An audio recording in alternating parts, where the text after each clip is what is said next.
you're gonna look great. But if you wanna stay in shape, well, you better hit the Gym Wits. That's right, man. You tell 'em. Welcome to the Gym Wits podcast. I'm Ryan George, I'm Justin Guild, a.k.a. Chef Sonic. and we are the Gym Wits. So, Justin, what have you been up to lately? Oh, nothing much. Finishing some projects. That, and working on a few things on my own. Yeah. And, gonna get back into the gym later today. And I've been working out. I haven't been going to kickboxing, but I've been working out quite a bit on my own, getting in good shape. And now finally things have cleared up a little bit, so I'll have some time to make it back to kickboxing. Cool. That sounds good. Yeah, I've been busy. Yeah. Been learning. You're always busy, though. Yeah. That's good. But yeah, self-imposed. I'm like learning Blender, which is a 3D modeling software that Wow. is very complicated. It's not fun. Well, it's fun once you figure out how to navigate through it, but then it's like daunting because I realize like there's so much stuff to learn. But it's fun. I always try to give myself different projects to work on.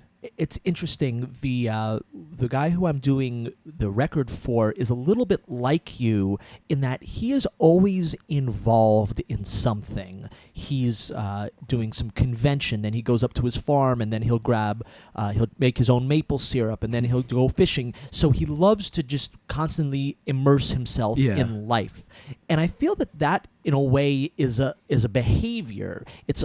I don't whether it's a learned behavior or it's just the way you are.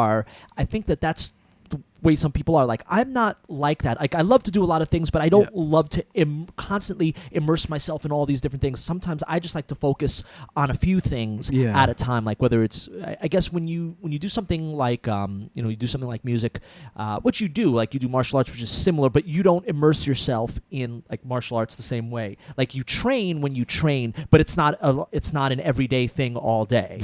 Like some people. It's pretty much an everyday thing with teaching, right? Like, well, teaching is a different story. Yeah, I mean, okay, like, so you're not you're right. reading every thing that you can get your hands on. You're not trying I would say to go study with all these different people. Like it's a big When part I of your begin life, a but new- it's not a complete when immersion. I begin but a it new was project, at one point. yeah. So that's the thing. I think what you're mentioning is so. I'll begin projects which require that immersion. Like, when I started Muay Thai, it requires that. I have to be all over the place. I have to be training. I have to learn. You're trying to learn from everybody. Not that I know all that much as it is now, but there's not that same level of immersion, even though it's still a significant part of my life. Yeah. The same thing can be said for, like 3D printing that I've been into, and like learning 3D modeling and writing and all the different things I do. So there was a project that, much to my wife's chagrin, requires a certain level of mental time and physical immersion that it's never ending. And for whatever reason, I feel like whenever I start a project, I have to put that level of work which is into good. it. And you've always been like that. Okay, Ever good. since Tell my wife that.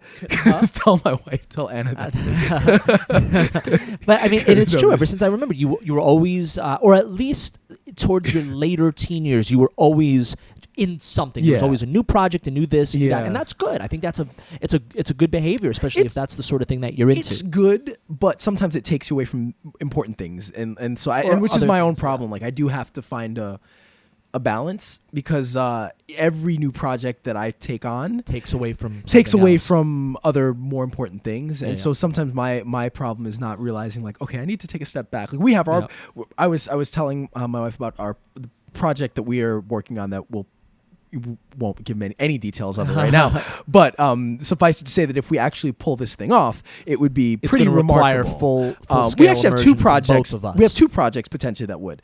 And so when I brought it up to her, it's like, oh wow, that's a great idea. So how much time is that going to take? Because it's true. It's like it takes that would have that to kind of become immersion. your new thing. Well, what I basically decided is that once we really begin in earnest on this project, instead of taking from whatever leisure time I do have, I'm really going to have to just say, okay, I'm taking another day off. Like, basically, like, there'll have to be a work day that I'm going to have to sacrifice in order to really work on this project, rather than saying, oh, well, sorry, the little bit of time that we have together, I'm going to take away from that. I can't, like, that's not fair to me. It's not fair to her or anybody in my mental, of course.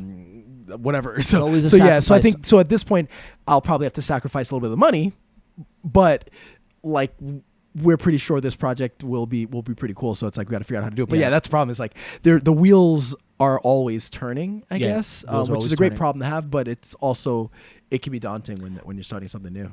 And yeah, exactly. And I've been thinking a lot about behaviors, my behavior, and things that I would like to change or like to Nice enhance, segue. like to get rid of. And so I've been doing some reading, and I came across an article that talked about tweaks. Now, specifically, the article talked about tweaks for food, like on a holiday season or something. And maybe we can revisit this article during that season. Yeah. The gist of it was to make some healthy variations. So for one dish, instead of using cream, you use yogurt. For one dish, you maybe use a lean meat. So just like little tweaks like that. And it got me thinking, do these little modifications, do they work?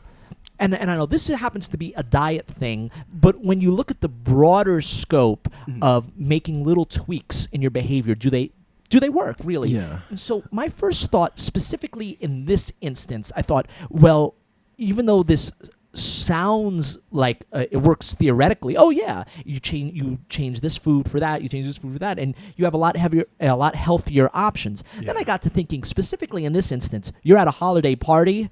Does it really make a difference? You're eating so much that really, fine, maybe one dish is healthier, a couple dishes are healthier. It's not about what you're eating, it's about how much you're eating. And at a holiday party, you're drinking and you're eating dessert, you're eating everything.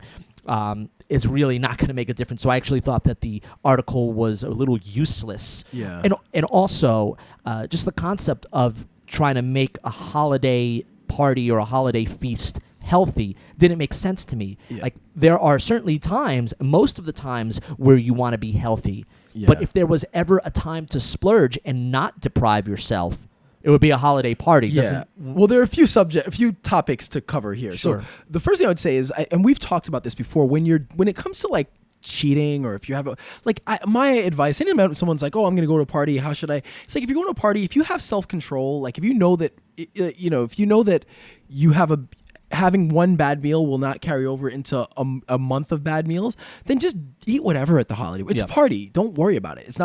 It doesn't have that big of an effect on your life. But kind of outside of that, I think we were talking earlier about this topic, and so we're going to touch on some things that we're probably going to want to revisit with an expert. So it's kind of because we're going to touch a bit on like behavior modification, and while I have some of my own experience with clients, like I've had enough experience that I can tell you what I've seen observed with different clients and behavior modification, me what too. works. I've seen a lot of but behavior I stuff think going on. take it with a bit of a grain of salt, and like know that we'll try to revisit this where we actually talk to a psychologist, psychiatrist, somebody who has specific expertise on behavior modification, because what we're talking about is purely anecdotal, for the most part, and maybe some little bit of things that I've read through research here and there. But again, it's more based on our experience and anecdotal than anything else. But so you have this idea of small little tweaks. That was the interesting thing that you brought up, is like, does that really work, and who does it work for, and how does it work? So what's your stance on it, kind of now thinking about it, because it sounds good, right? Like I say I'm I don't know, guilty or not of saying this all the time, but I do say, oh well, we try to make little changes that and then gradually make changes that over an extended period of time will create a significant difference. So we might start with a couple small modifications, let's say to your exercise program. And if you look at it from month to month, it's not significant. But if you look at the difference between month 1 and month 12, it's a significant difference. But the idea is you make these changes so that it's not a major shock to the system, that you can kind of ease into it, and it makes the transition a lot easier than it would if you just if there's a complete massive overhaul. It sounds nice, but in practice, it's a little bit of a different thing. So what are your thoughts on that? So for me, as far as exercise is concerned, I've never felt really the need to do little tweaks because I've always been very consistent with exercise. It's something I enjoy doing. The things that will vary is my intensity level based on my shape. If I'm going a lot more, then I'll be more intense. I know how to push myself. I know when not to push myself. So as far as little tweaks go, that's never really applied to me because I don't have an issue. Like I'm satisfied with my level of exercise. The only thing I would like to change is to go more often, but that's not a little tweak. That's just going more often. That's a lifestyle thing too. You're just too busy. You're busy. Working Sometimes, busy. yeah, and I will go more often when I have the time. For me, the little tweaks or if that were to work would be in terms of diet. Now, for me, really little tweaks have never worked. But for me also, large tweaks have never worked. Yeah. So actually, funny for me, sort of in between tweaks have worked. Yeah. So for instance, going from having dessert, because I love dessert, it's sort of hard for me to function without it, going from dessert 5 days a week to going 3 days a week. Like that's a tweak that to me is reasonable. As far as eating, I'm actually quite healthy, so I believe I like eating healthy. I feel better. So then another tweak, that would be the one for me is dessert, like, or maybe a little junk food. I'll just cut the chips out or half the amount of chips that I would normally eat. As far as everything else in my diet, I'm healthy. It's dessert is always the big issue for me. So that would be, for me, that's the tweak that when I'm really trying to be healthy, I'll say, okay, today, I'll starting today, or starting this week, I will go from eating dessert 5 days a week to eating dessert 3 days a week. And then I'll go on that, and then I'll try to get down maybe to 2 days a week. So that for me would be my method of tweaking. So the little tweaks method, there's good and bad, and it sounds really good, right? It's an easy sell. Assuming it's not too painful. Exactly. I could do assuming that you're somebody who doesn't have like an immediate goal, like if you're not coming in, and saying, I have to lose X amount of pounds for my wedding in 3 months or whatever it is. If there's no like time sensitive goal, it sounds really good to say we're going to ease into it and gradually get you from point A to point B. The problem is, and really thinking about this today got me thinking it is an issue, is when there's a honeymoon period when it comes to exercise and dieting and kind of wanting to make those lifestyle changes. So if you're not a gym rat or you're not a regular in the gym, then when you finally make that decision to start, there's a bit of, I don't know if it's like if there's an excitement. And there's a part that it actually wants to do it, and you're excited about it. And maybe you get a little bit of like a dopamine hit, and you're excited about starting this new program. But that honeymoon period doesn't last very long, and so then you get to the point where it's tedious. It's a job, and if it's not something you enjoy doing, you've got to find the motivation to do it.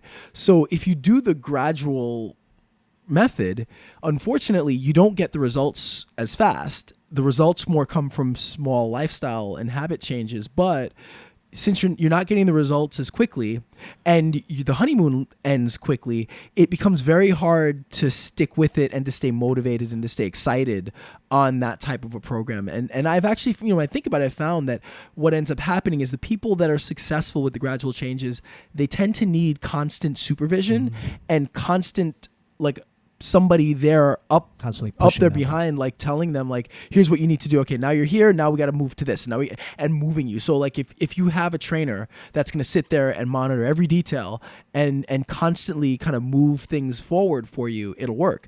But you need that person there, or you need to be that person for yourself, which most people aren't. So it's very hard to do that and apply this like approach without having somebody there to micromanage you basically and just tell you, all right, here's what you need to do next, and this is what you need to do next, and to keep you motivated. So now, what would be an example of the tweaks method or the gradual method for someone who hasn't worked out or who hasn't worked out in a long time? Would it be just starting to go 2 days a week? Yeah, I mean, it might be, like something as simple as that. Sometimes it's like, okay, just get to the gym twice a week. Yeah, exactly that. Like, if it's somebody who's a personal training client, it will be, all right, well, you're going to start working out with me, once a week or twice a week. And then, the next step will be, okay, now after our workouts, you're going to stay and do 30 minutes of cardio. And then it's going to be, okay, now we're going to add an extra day during the week. So now you're coming in, you're meeting with me twice a week, but now you're going to do a third day on your own. And then you just build on that. So that's kind of like, that would be when it comes to exercise, like the gradual method. Like when it comes to diet, it might be, again, I'm not a nutritionist, but the basic things I might say would be, okay, you're going to, you look at a food log, and let's say they eat peanut M&Ms every day. I'm thinking of that because somebody told me today she has an issue with peanut M&Ms. It's like, all right, well, we're going to cut out the peanut M&Ms. Everything will stay the same, but we'll cut out peanut M&Ms. Then maybe you see that they eat really late dinner. So, okay, now we're going to move dinner up 2 hours. And then, so the same idea is that you make these little tweaks. And once that tweak sets in, you kind of like let it settle. Maybe that settling period is a couple weeks, maybe it's a month, it really depends on the person and the goal and what you're tweaking. But once like your tweak sets in and is firm and part of their life, then you go on to something else. So you're just constantly like settling new aspects of their fitness and or diet. And then once that's solid and firm and in place, you then go find something else. Okay, what else can we tweak? And we'll tweak that. Then what else? It's the same thing as if you're teaching so I'm sure when you're teaching a student something, like if you find little things, you tweak that, and then you just keep building as they're doing it. So now, isn't there a concern, or maybe this has happened, I'm sure it has, that if it's only a minor change, such as, well, you're only going for half an hour, isn't it easy for the person to say, well, it's only half an hour, why not just not going to go today? I mean, that's the part that you have to impress into the person is that if they're going to do it, they have to stick with it. Yeah, the thing is, they fail. With somebody like that, it's the habit forming part. That's the part that's important. It's not, even if you're sick or you're not feeling, depends on how sick you are, but if you're lethargic or something's wrong, the point isn't that, missing the workout is not going to kill you. Just like eating that meal at Thanksgiving is not going to kill you. The key is that you're formulating habits. So let's say you have, if I have somebody who's new and they have that Wednesday is their day to go to the gym by themselves and do their cardio, but they're tired, they had a long day and they just don't feel great. Don't skip the gym, go to the gym, but just sit on the bike for 20 minutes. You're keeping the habit. You're keeping that going. That's part of your routine. So that tends to work as far as the gradual change. But you're right. If you as a professional, that's something I have to communicate to the client, because if they don't understand that part of it's not as much about the results as it is about the routine and the habit. If they don't understand it, then yes, they may say, I'm tired. It's one workout, whatever. I'll make it up later. And that's where the problems come. So it's like you have to get out of the mind. You have to get out of the mindset of making poor choices in the moment. Same thing with diet. I notice myself, if I'm eating well, when I'm, my weakness is a sweet tooth. So I've told you about, I went through this where I only eat sweets on Friday. That's my day. And that's my hard set rule. And if I don't eat that, bad thing on Friday, I'm done. I don't have any other days during the week. In the past, my kind of what I would do is say, okay, I have one bad meal a week, but it wouldn't be as hard set of a rule. So I might have that bad meal like on Monday, and then I might do it again later. It's like, all right, well, I'll have it on Friday, but then this Friday my meal will be for next week, so I'll just skip it next week. But then next week comes like, whatever, it was a week, so I'll just have another one. And it's easy to fall into that that trap. So part of it is teaching mental strength in addition to the exercise. So it becomes more of as much of a mental game as it is a physical. Well, I'm glad that you mentioned that, because it also got me thinking about willpower and the concept of temptation. So first off, just the very fact that you are tempted by something, whether it's eating an extra dessert or whether it's just staying home, is it wrong to be tempted? Like, if the very fact that you are tempted to do something, does that show that you're mentally weak, or that you're just not into whatever, you just don't believe in whatever thing you're working for? We're human, so I don't think that there's anything wrong with it. I think if it's something that's bad, it's having the willpower to avoid to fight making a bad choice. And if you're somebody who is prone to making poor choices, then you have to put yourself in a position where you don't have to make those choices. So I think they're dual parts. And again, as an example, I think most of us, when we're hungry, we tend to overestimate how much food we're going to need. So if you're really, really hungry and you're at a restaurant, or you're ordering food, or even if you're preparing food, you're going to overestimate what you're going to need because of how hungry you are. You're going to pick, way more than you'll actually need. And so a way to combat that is just make sure you're never that hungry. Put yourself in that Don't position put yourself in that position to make those choices. Or do what I'm doing, this is gonna be a little plug for Meal Pass. If you're in New York, I don't know if they're anywhere else, but Meal Pass I've been using for a while. It's basically for about a month. So I'm gonna get. They're not a sponsor of the show, obviously, but it's been really effective for me. Basically, comes out to like $6 a day, and what you do is the night before at like 7:00, you look. They post the menu for the day, and and just number of restaurants all over the city are connected with them. So you would choose, like, for me, I have to look at my schedule and say, okay, I'm going to be in this area at this time when I want to eat lunch, and then I can select from the restaurants that they have in that area what lunch I want. That's cool. And it's been working really well for me. So the good thing for me though maybe we can have them send us a plan. Well, I guess you're already doing. Maybe we can do a review. Yeah, well, we could. Well, I mean, it's not. It wouldn't be a review as so. Well, I guess I could review it. The negative thing I will say is they have an iPhone app that sucks. And that's the website's interface. kind of annoying. But as far as a service, it's been awesome because so to kind of get back on track. So my big issue with food recently, up until I started doing the Meal Pass thing, I have two problems. One is I spend way too much money on food because I'm in New York and I usually go to salad bars and I'll just so two problems. I load my plate up with way more food than I need, and salad bars in New York are freaking expensive. So I'm spending way more money than I want to spend. So two issues that I have when it comes to eating lunch in the city. So with Meal Pass, what's been great is I pick my meal the night before. So So what's the other issue? Those are two issues: too much money and too much food. Oh, then you eat, Yeah. and then because you're hungry and you Yeah. bring too So, much, then you wind up eating it all. Exactly. Yeah. So it's connected, right? Yeah, I'm way too hungry, so I overeat because I put too much on the plate, and then I'm spending too much money. You're right. So or if I go to a restaurant, I order an appetizer and then a big meal because I'm just hungry. So. Yeah. What's been good with Meal Pass is it comes out to $6 a day, and then I select my meal the night before. So I pick something that's going to be relatively healthy for the most part. Some days I'll choose something that looks good. Like there was one that was near this place, Smack, which is great, awesome macaroni and cheese. So I had to have it because I was going to be close by. Yeah, but besides that, for the most part, it's pretty healthy. I'm saving money and I'm not eating as much. So in that way, for me, portions a little smaller.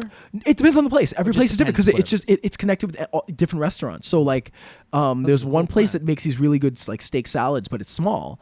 But then there was another place where I got today I had this gigantic thing of egg noodles and pork from. So it really depends on where you're. If you're always hungry, there's no Yeah. law that says you can't get another Yeah, little exactly. something But if but you're the point being for me is even on the smaller meals, I'm usually pretty full. Yeah. So that's it. Again, I took a really long roundabout way to get to the point of if you just putting put yourself yourself in good positions and that will help. Yeah. Now, when we spoke with the hypnotist a little while back, he spoke about evasion tactics. Like, for instance, if you keep something out of sight. Yeah. Let's say you have a weakness for cookies, so you put the cookies in a drawer in a cupboard.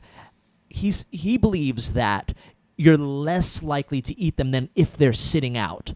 Have you ever found any tactics like that to work for you, or do you just like, look, they're there, you're gonna eat them, as opposed to them sitting out that you might just reach in and grab one, or anything else that might work for you? I mean, I definitely think out of sight, out of mind will work. Obviously, the problem is if you know it's there. Yeah. I think it might. I guess there's something to be said for walking by and not being tempted by anything versus walking by and seeing it being tempted, even if you know it's there. So I can see how that's true.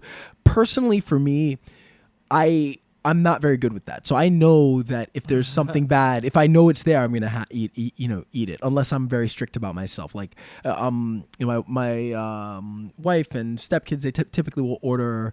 Although they've been eating a bit healthier recently too, but usually they would order, there's cookies around the house and juice and a lot, and it's hard for me to not have it. Or I get home and there's like they've ordered pizza or whatever. But because I've been much more strict about it, I have no temptations because I'm strict. I know my rules. So for me personally, I know how I work, and I need rules. If I have structure, it's like yes or no. But if I allow myself any flexibility, that's where I personally run into problems. So I think everyone's different, but definitely like it makes sense, like out of sight, out of mind. Like if you don't, yeah. For me, it works a very little bit. Yeah. When something is away, I won't eat it. Well, me, I know what's what. Okay, I'll give you an example. For me, what's always worked best is just not having it. Yeah. I just don't buy it because if it's not in the house, let's say I'm craving something sweet. If it's not in the house, I'll have to make a healthier concession. So instead of eating a candy bar, I'll eat a piece of fruit. Yeah. So I'll do something like that. And for me, that's the way, is just to avoid it, just not. And that's, for me, that's not putting myself in the position. Well, I know whenever I come here to record, you always have some form of chips or Doritos in your cupboards. The problem is when you have it out that I'll actually eat the Doritos, like today. So that's actually that's also. But you didn't eat that many, and neither did I. I. A couple, yeah. And Doritos isn't my problem. My problem is not chips. It's my problem sweets. Like if you had, what happened? Well, I told you my story when I was at Celebration Weekend. That I had lots of cookies because I needed food. And something happened recently where I was forced to eat something bad, but I forget what. But yeah. What's your definition of forced to eat? It was someone offered it. Oh, well. Yeah, but no, I mean, obviously I was not forced, but it's very hard. It's hard. It's hard to turn down something that's offered. I have a student that his mom always brings me either. Oh, that's what happened. Cookies. Oh, got it. Yeah. Okay. That was it. Good. It was on Sunday morning. I had a client, and I trained him at his apartment, and he had baked cookies. Yeah. So I go in, and he's like, "Oh, and he's like, yeah, I baked some cookies. You got to try it." And it's like, A, it's hard for me to turn down cookies, but B, it's like I'm not gonna say no fresh baked cookies. You have one. So I had two. Okay. You can put two on the plate. What was I gonna do? Turn it back? So of course. All right. So that was my one. So sort of moving this along, we all want to fall into a positive routine. We know it's so easy to fall into a negative routine. Mm-hmm. So in order to fall into a positive routine, we have that whole easing into something.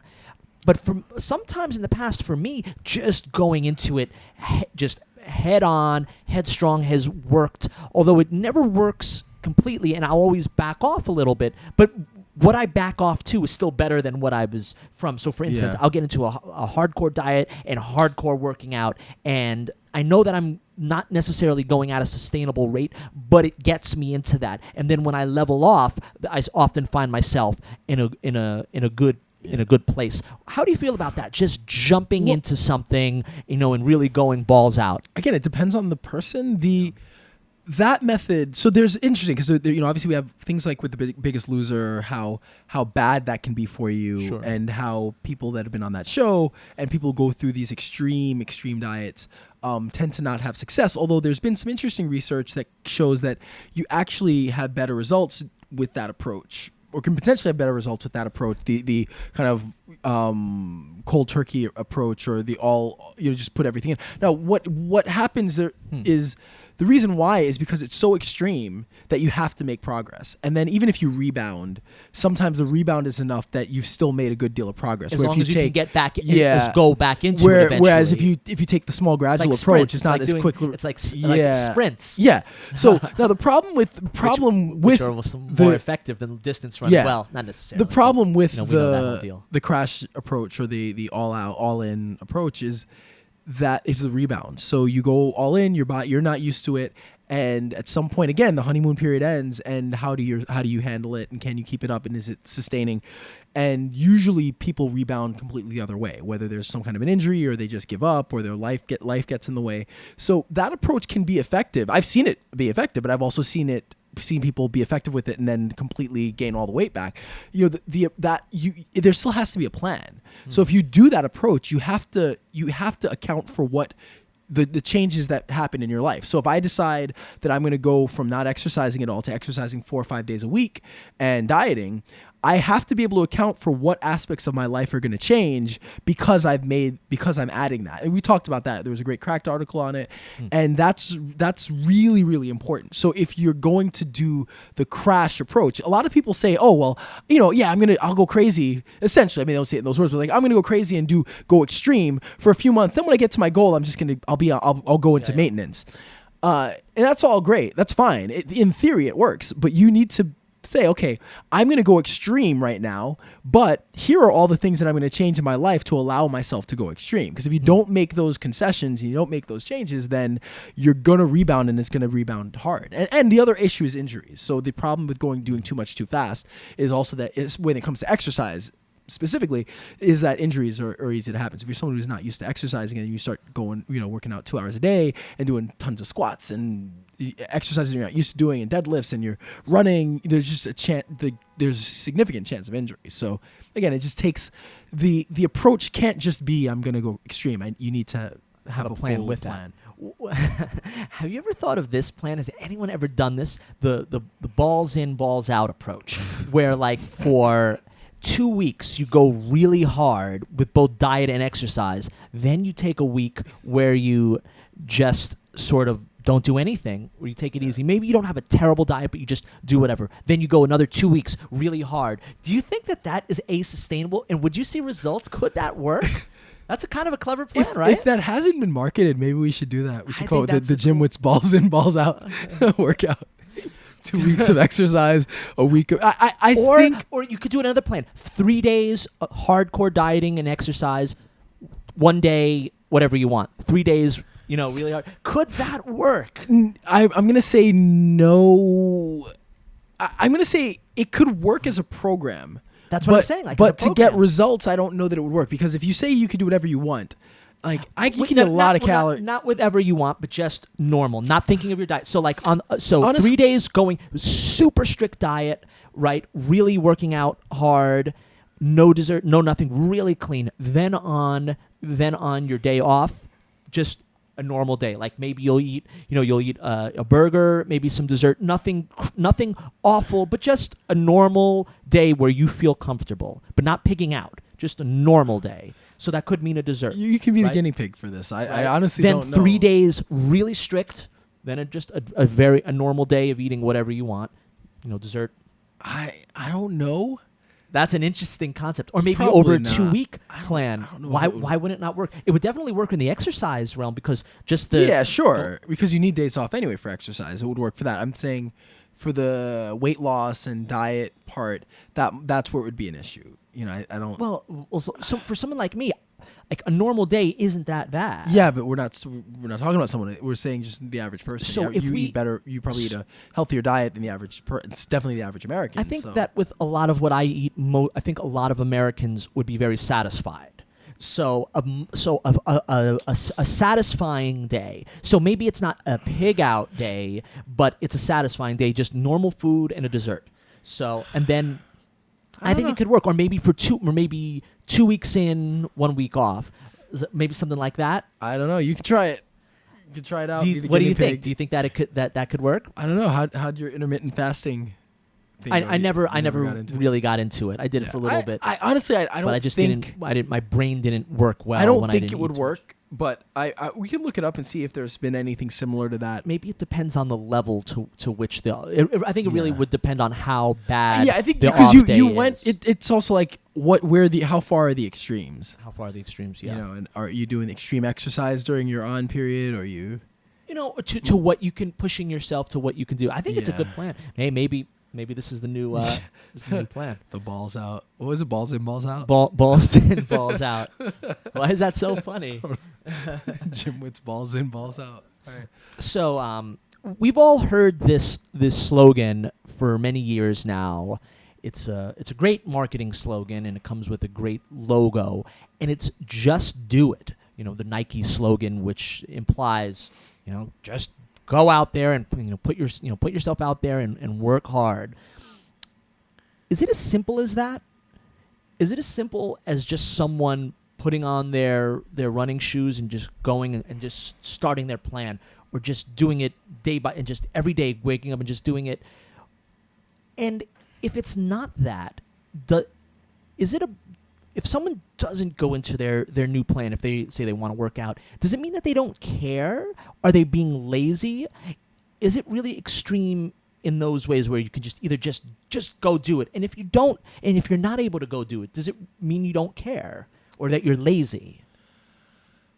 Is it that cut and dry? No, it's not that cut and dry. It depends. It's not it's a layered answer. It's not something you can. There's so many variables.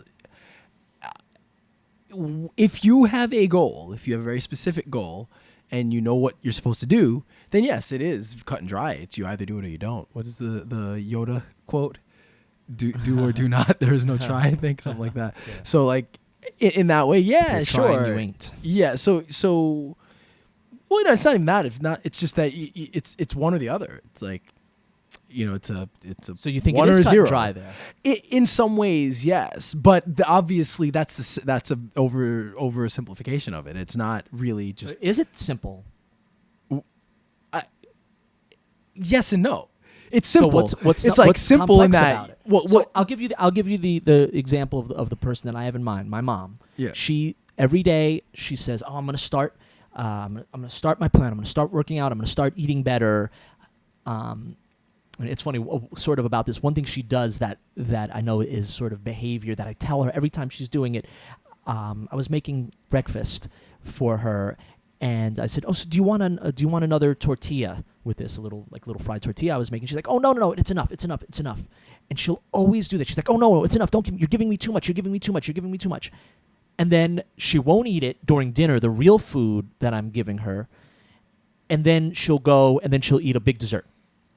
Or she'll eat a lot of chips. Do you see that? Where people will deprive themselves of the real food and then go eat the junk later. Yeah. So she does, and I keep telling her, I'm like, you can't, you can't do that. And I don't always have, I don't always see her, so I don't have, my eyes aren't on her all the time. Yeah. So I can't always tell her. So I wonder how much she's doing it on her own. Yeah. But she always says, I'm going to get into it, starting next week, after the holiday, after this. And I'm like, no, you're not. Well, you know why? Because you're not, you don't care. I think with her, she wants to, but she just doesn't care. Yeah, I mean, enough. you don't want to be judgmental of people, but at the same time, I think there's. what's being it's- judgmental? well, It's no, based on it's facts. not. Well, If she cared, okay, I she should would say, do it. You don't want to call somebody lazy or say it's just a matter of she's lazy. is it a but priority? I just don't. But she says it Is is. it- yeah. But then she doesn't do it. So I Then- think she just doesn't care. Yeah, well then if it's not She cares, but not, People- she cares, but not enough to make the change. or the resistance is strong. The pull away from it What's is the pull stronger away than the pull from it? too. Not wanting to do it. Just, I don't you know? want to say Being laziness, lazy. but it is. She even said, she's like, I'm lazy. She said, she even said it herself. She's like, I'm lazy. I'm being lazy. I find reasons not to do this. Well, then that's what it is. I think it's like finding excuses or lack of willpower. I guess I don't know why I have an aversion to saying lazy, because there's much. I guess because I see it on a day-to-day basis. There's so much more to it than just calling someone lazy is like the easy way out. And it really is. There's a lot more involved. It's much more of a mental game. It's part of it's just not ignorance as far as not knowing what to do. Parts fear, parts insecurity. There's just so many other variables that it's hard to call it just lazy. But I think at the end of the day, is it a priority for you? And if it is, you'll find a way to do it. And if not, then obviously you've put certain things in your life ahead of that. For your mom, it might just be not getting up and going to the gym is more important and more valuable. And she knows the importance. She knows that she's But not we all getting know younger. kind She of sees the tummy that intellectually- she never had. Yeah. No, we all know that. And she's worked out and she's exercised before. Yeah. So it's not like this is something new for her. Yeah. No, for some people, it becomes hard. There's some point. It's just like finding. It's like if there's a block, There's a block. and So that's how do we where- get past that block? How do we get past the block? Is it the gradual method or is it Yeah. Talk to me. Again, it's so person specific. That's why I think we need to talk to behavior modification specialists, Yeah. because we could talk about different examples and situations. I think in a situation like that, I feel like a you lot know, of you have people to, go because through some what my mom people, is going some through. I people think need it's the very accountability. common. Maybe she needs you to go work out with her. Yeah. Maybe she needs you to sit down and say, all right, we're gonna set a date, and this date you're gonna Yeah. go. Like everybody's different as far as how they modify their behavior or what it's going to take to get over that block. And that's a problem with, like, there's no one size fits all solution. And that's where, when I meet with a new client, part of that whole interview process is extracting that information from them, find out like what their, I try to find out how often they go to the gym and like how often they stop and start. And then I try to find out why they stopped and why they start. And the more information you can get, the more I can start to formulate like a plan that might be successful or that will work. Because if you don't know where they've come from and what's happened in the past, if you don't have that information to kind of inform your own decisions, it's really hard to make help them find a solution that will actually work. So the same thing with your mom. Like, I would have to sit and kind of like interview her Yeah. and figure out, what her situation's been in the past, compared to what makes now different. Part of it might be she's just retired now, right? Yeah. So I mean that might plenty of come time. into it. If you're when you're working, you just like everything. Which when you're retired is actually even more important to get to the gym. It's a social. It's important socially. Oh, it's important. Incredibly important. Physically, important, obviously. So that's an interesting episode. Retirement, Retired fitness. yeah, but retirement makes a difference just in life. Like you're settling down, and that also might mean kind of there may be a mental connection between settling down work life and then just physically, like okay, I can relax. I don't need to go. So there are so many variables that it's important. So you have to understand that before you can really figure out what the right approach is. So the slogan, "Just do it." Good slogan. Oh, it's a good, amazing slogan. Not from a marketing business, but as in realistically. Well, I love that Yoda quote, but I think anyone who's a Star Wars fan does, and it's essentially the same thing, right? Like, do or do not. There's no try. Just do it. Like, it's basically saying the same thing, right? It's like you do it or you don't. Like, there's no in between. Again, if you want something, then that's it. That you either go for it or you don't. I think that their effort is more important. With anything, effort is more important than the result. Sure. So it does oversimplify it to say like just do it. It's like okay, you want to put the effort in. Well, do it might mean put the effort in. Okay, yeah, it doesn't fair enough. necessarily mean get So results. it's like it means put the effort if it's in. like you're gonna go fight somebody and it's like just win. It's like not win or lose. You there's no middle. It's like no, put the effort in. If you put the effort in, then you've been successful. If you write a book, of course, you that mean fight in a cage or a yeah, ring, okay, right? not like go out on the street and fight. But like anything that you do, I think if you put the right effort, not like there are some people we know that will remain unnamed who don't understand what it means to put like real effort is, but we've been dealing with recently. That's why it came to mind. But some people will take on projects, but they don't really put the right kind of effort into it, and that that's not admirable. But if you put the work in, whether it's a quote success or not, I think that's the important part. So when you say just do it, my thought is just you put the work in, put the effort in, put the work in. And that's it. So in that way, it's like you can try, and if you fail, fine, as long as you did your best. So that's it. All right. Well, you know where to reach us. We'd love to hear your thoughts on on all this stuff. Yep. I had to use the word stuff at least once. Yeah, you didn't say in stuff the like podcast, that though. Yeah. I don't think.